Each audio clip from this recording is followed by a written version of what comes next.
So I'm back with another book that's important to me, and today it is Willard Price's South Sea Adventure. Now, there's a whole series of these books. There's like Volcano Adventure, Amazon Adventure, whatever adventure. They're all kind of around the world, they're all around the place. And they follow these two young boys, Hal and Roger Hunt, and one's about 18, I think, and the other's a little bit younger. And they're conservationists. Their dad is like some sort of famous adventurer or conservationist, I can't quite remember. But each time they go on a sort of jaunt in one of these books, it's to save a rare animal, an endangered species, from whoever the bad guys are in each instance. And there were loads of these at my school. You know, the school library had them all. And you can see this copy is pretty old. I've had this, you know, since I was a kid. But they were really quietly influential. People like David Mitchell, the author of Cloud Atlas, and people like Anti Horowitz, you know, they cite these books as kind of important or formative for them growing up. But like, you can't gift them now because, you know, even the attitude towards collecting animals is totally different. And, you know, let alone some of the kind of attitudes towards the natives and the sort of colonial frame through which it's written. And the books, they're not like good books, you know, they're not like literary. But what they are is very skillfully written. And the author, Willard Price, he was like a foreign correspondent of some sort. He used to write for the National Geographic. He went to loads and loads of countries around the world. And I think he was an environmentalist, conservationist at heart. But his like mission was to get young boys into reading. And I think that's what these books like have at their very core. You know what you're going to get. You pick them up. It's a South Sea adventure. You're going on an adventure.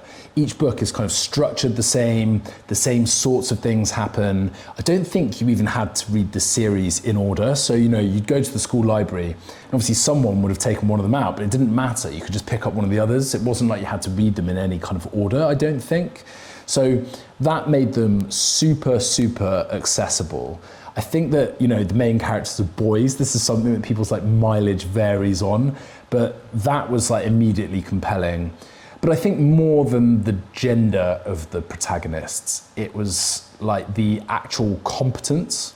They were super, super competent. You know, they could sail, they could hike, they could climb.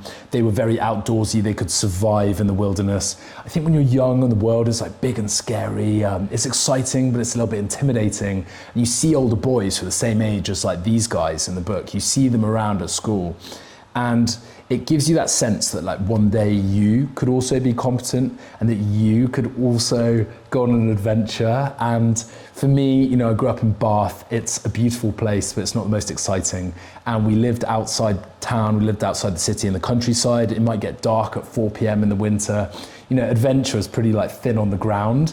And to be able to open a book like this and go, yeah, somewhere totally different, to get a sense of what like the rest of the world might be like, was so interesting, was so gripping, so powerful, and it made for such good reading that I must have read loads of these. I can't remember exactly how many I did, but it gave me a yearning for adventure and also probably led me on to other types of adventure in my reading, things like myths and legends, you know, later fantasy books where people are always going questing. I think that idea of a quest is super compelling as well.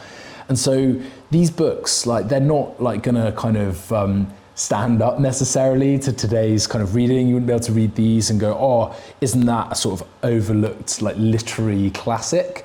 But for me as a young reader, they were so important and they were so formative and they were so good. They were just so well done that, you know, what Willard Price did, what he was trying to do, I really feel like he succeeded in that mission. So for me as a writer now as well, I kind of want to reread it from a sort of instructive standpoint, like why is this so good? Like what about this was so well done?